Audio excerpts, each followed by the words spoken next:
DSL की स्थापना Dharmendra sir ने सन 2012 में की थी। धर्मेंद्र सर, जो कि इंग्लिश एजुकेशन में एक प्रसिद्ध जाना माना नाम है।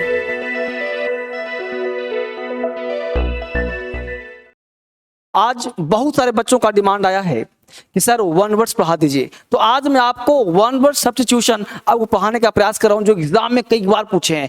एसएससी की तैयारी करते हो, सीपीओ की तैयारी करते हो, एनडीए का, सीडीएस का, किसी भी एग्जाम का, आपको किसी भी एग्जाम की कोई भी तैयारी करते हो ना, अब आपको डरने की जरूरत नहीं है, क्योंकि आपके धर्मेंद्र सर ना हमेशा मैं लेकर के आ रहा हूँ, डिस्कस कर रहा हूँ, कभी सिनोनिम्स पे, कभी एंटोनिम्स पे, कभी वन वर्ड्स पे, कभी आपके एग्जाम के क्वेश्चन, प्रीवियस क्वेश्चन पे। तो हर दिन आपको कुछ ना कुछ मिलता रहेगा, बस आपका कान हो से आंख बंद करके फॉलो करना, बस फॉलो करते रहेंगे। कोई भी एग्जाम में बैठेंगे ना, चाहे एसएससी हो, सीजीएल हो, सीएचएसएल हो, एयरफोर्स हो, कोई भी एग्जाम हो, हर एग्जाम को आप आसानी से चुटकियों में पास कर सकते हैं। तो आइए देखते हैं कि करके आराम से पढ़ने का प्रयास करते हैं, वोकैबुलरी, ताकि हर चीज याद हो। शुरुआत करते हैं एक नंबर से और पढ़ने का प्रयास करते हैं। यहाँ पे पहला देखिए वर्ड है, यहाँ पे a man who is recovering from illness. दिख रहा है सबको? आप सबको आंसर देते रहना है। A man who is recovering from illness, यानी वह आदमी जो रिकवर कर रहा है इलनेस से, यानी बीमारी से। क्या हो रहा है भाई? स्वास्थ्य, यानी स्वास्थ्य लाभ होना है। अब इसमें ऐसे ऐसे ऑप्शन है ना कि ऑप्शन हो सकता है आपको ना आता हो। पहला ऑप्शन है डायलेटेंस। अब डायलेटेंस का मतलब होता है शौकीन, मस्त मौला, तो ये तो इसका आंसर होगा नहीं, क्योंकि डायलेटेंस मतलब शौकीन, मस्त मौला, तो ये इसका आंसर नहीं होगा।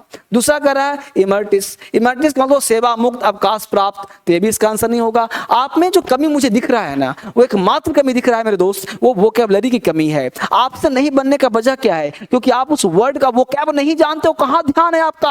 आपके पास एक ही लक्ष्य होना चाहिए, लाइक शेयर सब्सक्राइब। क्यों? क्योंकि हजारों बच्चों को जोड़ो। आप लाइक करोगे तो मुझे अच्छा लगेगा, मुझे मजा आएगा कि आपने इतना लाइक्स किया। आप कमेंट करते रहो, टाइपिंग करते रहो, ये सारे वर्ड टाइपिंग करो सीखते रहोगे, यानी इसके साथ आपका वोकैब भी स्ट्रांग हो रहा है। यानी पहला इसका ऑप्शन नहीं होगा, बी ऑप्शन नहीं होगा, इसका आंसर होगा कौन सा? सी, कॉन्वेलेसेंट। यानी कॉन्वेलेसेंट इसका आंसर होगा, जिसका हिंदी होता है स्वास्थ्य लाभ करने वाला। यानी कि recovering from illness, illness recovering कर रहा है, इसका मतलब है कि इसका आंसर हो जाएगा स्वास्थ्य लाभ करने वाला, यानी सी इसका राइट आंसर है। अगला वर्ड है बोहेमियन। बोहेमियन का मतलब होता है रूढ़ि युक्त, जो रूढ़िवादी है, रूढ़ि को फॉलो करता है, उसको बोहेमियन कहते हैं। तो इसका डी भी आंसर नहीं होगा, क्योंकि रिकवरिंग फ्रॉम इलनेस कर रहा है, तो आंसर क्या हो जाएगा? सी। बहुत अच्छा तैयारी, आप दूसरे का आंसर देना फटाफट। दूसरा क्वेश्चन ये रहा आपके बोर्ड पर। दूसरा देखिए, a person who starves the body for the good of soul. A person who starves the body for the good of the soul, यानी कि वह व्यक्ति जो स्टार्व्स, चाहत है, body for the good for soul, यानी कि भूखे मर रहा है आत्मा को शुद्ध करने के लिए। तो ये क्या है भाई? वह कौन होगा? तो एसेटिक होगा, यानी इसका भी आंसर सी होगा। एसेटिक का मतलब योगी मुनि। एसेटिक कहते हैं योगी को, मुनि को, जो ऋषि मुनि होते हैं एसेटिक होते हैं, वही तो भाई सोल आत्मा के लिए सब काम त्याग देते हैं। पैसिफिक का मतलब ए ऑप्शन है पैसिफिक। पैसिफिक का मतलब होता है शांतिवादी, पैसिफिक मतलब शांतिवादी, है ना। पेरोनिया का मतलब होता है मानसिक उन्माद। पेरोनिया मतलब क्या होता है? मानसिक उन्माद, पेरोनिया। यानी एसेटिक, एसेटिक का मतलब योगी मुनि, तो सी इसका आंसर हो जाएगा, है ना। आइडियोसिंक्रेसी, तो आइडियोसिंक्रेसी का मतलब होता है पागलपन। आइडियोसिंक्रेसी मतलब क्या होता है? पागलपन। तो पागलपन तो होगा नहीं, तो इसका ना तो आंसर ए है, ना बी है, ना डी है, बल्कि आंसर क्या है? सी है। बहुत बढ़िया तैयारी चल रहा है। अब तीसरा क्वेश्चन देखिए, और तीसरे का आंसर मुझे बताइए क्या हो सकता है।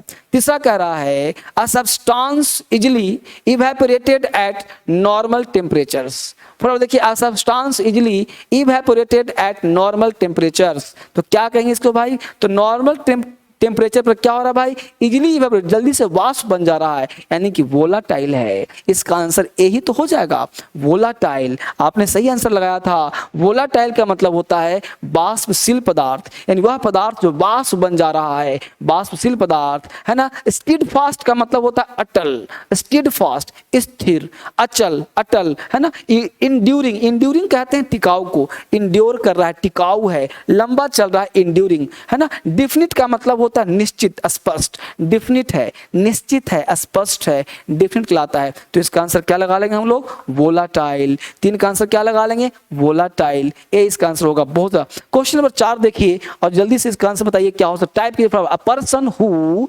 Talks too much of himself, वह व्यक्ति जो अपने बारे में खूब बोलता है। इसका आंसर शायद आपको पता होगा, ये बड़े आसान तरीके से है, इसका आंसर शायद आपको पता होगा, इसका आंसर बता सकते हो। A person who talks too much of himself, जो अपने बारे में खूब बोलता है।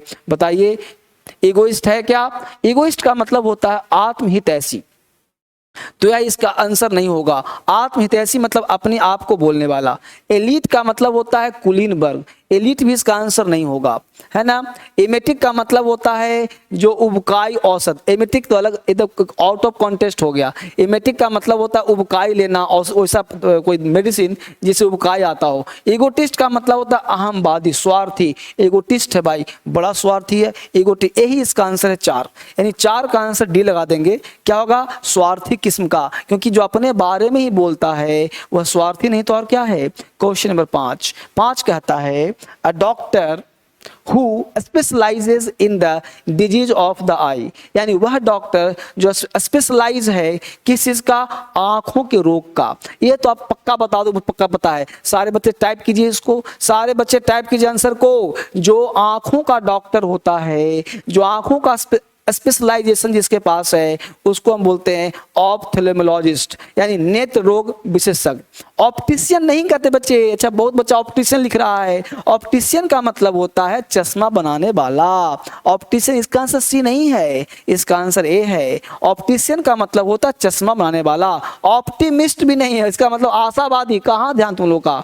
ऑप्टिमिस्ट का मतलब आशावादी, जो आशावादी किरण हो। ऑप्टिमिस्टिक तो होना ही चाहिए हम लोगों को, है ना। ऑर्थोडोंटिस्ट कहते हैं दांत रोग का, ऑर्थोडोंटिस्ट मतलब दंत रोग विशेषज्ञ। तो भी इसका आंसर नहीं। आंसर कौन सा होगा? ऑप्थेल्मोलॉजिस्ट, जो नेत्र रोग विशेषज्ञ है। Next question, an old married women. An old married women, ये रहा क्वेश्चन आपके बोर्ड पर। एन ओल्ड मैरिड वुमेन, अगला क्वेश्चन है एन ओल्ड मैरिड वुमेन, क्या कहेंगे भाई इसको? तो एन ओल्ड मैरिड वुमेन जो बुढ़ापे में शादी हुआ है, अधेड़ अविवाहिता, अनमैरिड है। एन ओल्ड अनमैरिड वुमेन है, अनमैरिड है भाई, मैरिड नहीं है। तो क्या इसका मैसोचिस्ट कर दे? नहीं। मैसोचिस्ट का मतलब होता है परपीड़न, कामुक, जो कामुक है उसको मैसोचिस्ट कहते हैं, कामुक है। ठीक है, अब देखो अगला ऑप्शन कौन सा भाई? तो सेप्टुगैरियन। तो सेप्टुगैरियन का मतलब होता है जो 70 वर्ष की अवस्था में मनुष्य हो, है ना। तो सेप्टुगैरियन का मतलब 70 वर्ष की अवस्था वाला, तो ये भी नहीं हो जाएगा। स्पाइनर का मतलब होता है निशानेबाज, इसको स्नाइपर कहते हैं। स्नाइपर का मतलब होता है निशानेबाज, स्पाइनर नहीं है, स्नीपर है। स्नीपर का मतलब निशानेबाज। और स्पिंस्टर, स्पिंस्टर कहते हैं अधेड़ अविवाहिता।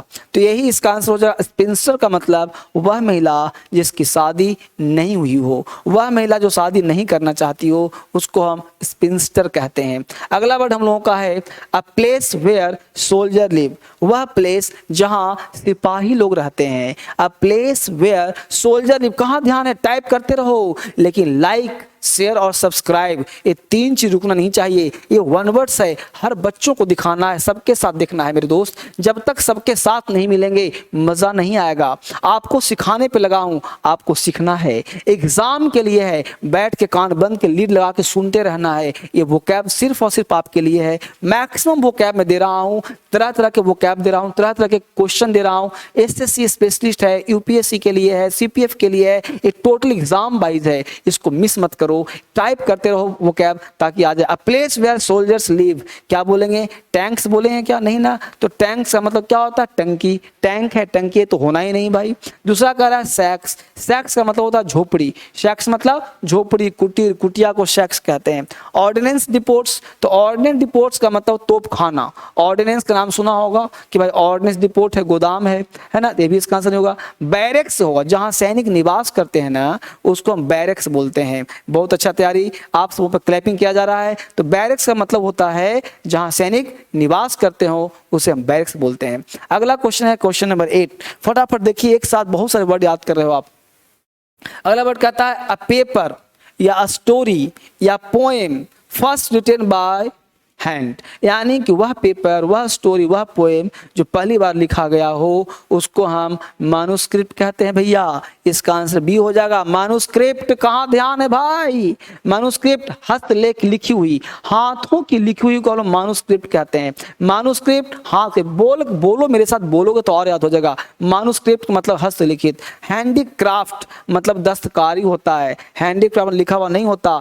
थेसिस मतलब लेख निबंध, थेसिस देते हैं हम लोग जो पीएचडी वगैरह करता है। और हैंडी वर्क मतलब शिल्प कर्म होता है, वो अलग वर्ड हो गया। तो इसका आंसर क्या हो जाएगा भाई, manuscript. Question number 9, a place where astronomical observation are made, यानी कि जहाँ एस्ट्रोनॉमिकल का वेधशाला होता, खगोलीय घटनाओं का दिन होता है, उसको हम ऑब्जर्वेटरी कहते हैं। आंसर हो जाएगा बी, ऑब्जर्वेटरी। तो 9 का आंसर क्या लगा दोगे, बी, ऑब्जर्वेटरी कहते हैं वेधशाला। लेबोरेटरी तो सबको पता होगा, प्रयोगशाला होता है, पता है तुम्हें ना, सबको पता होगा। लेबोरेटरी प्रयोगशाला, रसायन है ना। एस्ट्रो लाइब्रेरी खगोल पुस्तकालय होता है ना। और एस्ट्रॉफी है ना, एस्ट्रॉफी, तो एस्ट्रॉफी कहते हैं ज्योतिषी को। यहाँ पे आप एस्ट्रॉफी कर देना, एस्ट्रॉफी। तो एस्ट्रॉफी मतलब क्या होता है, ज्योतिषी। 10 नंबर वर्ड कहता है a place of shelter of ships, a place of shelter for ships. तो प्लेस क्या कहा, ऑफ शेल्टर फॉर शिप्स, तो इसको हम कहते हैं हार्बर, यानी कि शेल्टर ऑफ शिप्स, जहाँ पे नदी का जहाज, पानी का जहाज रहता है, उसको हम क्या कहते हैं भाई, उसको हम हार्बर कहते हैं। हार्बर का मतलब होता है पोताश्रय, बंदरगाह को हम हार्बर कहते हैं। पोताश्रय क्या होता है, बंदरगाह बोलते हैं। पॉट का मतलब होता है फाटक, पोत द्वार या पतन, पॉट। तो सी इसका आंसर नहीं, इसका आंसर ए हो जाएगा। हेलीपैड कहते हैं, हेलीपैड तो सब जहाँ जहाज निकलता है, हेलीपैड पता होगा आपको। और बैरक का मतलब होता है हंसी उड़ाना, सेना जहाँ रहता है उसको बैरक कहते हैं, जय जयकार कर बैरक्स होता है। तो इसका 10 का जो आंसर हमको हो जाएगा वो हार्बर हो जाएगा। इसी के साथ जब आप पढ़ रहे हो वो कैब, तो आपको मजा आ रहा होगा। हमने पूरा का पूरा आपको शांत छोड़ दिया ताकि पूरा वो कैब आराम से आप पढ़ सको। ये वो कैब आपके लिए बहुत जरूरी है। तो आपके साथ मुझे एक ही चीज चाहिए, और पता क्या चाहिए कि सारे दोस्तों को जोड़ लो, लाइक शेयर सब्सक्राइब। जितने लोग एग्जाम की तैयारी करते हैं, जो एग्जाम की तैयारी नहीं भी करते हैं, तो इसको पढ़ो। ये 1 वर्ड्स है, आपके पास छाना चाहिए, एग्जाम में आना चाहिए। और जब पढ़ते रहेंगे तभी तो आएगा। प्रैक्टिस करते रहना है, हमेशा पढ़ते रहना है। मैं हमेशा आपको पढ़ाता रहूंगा, जगाता रहूंगा, नॉक करता रहूंगा। Thank you very much, God bless you.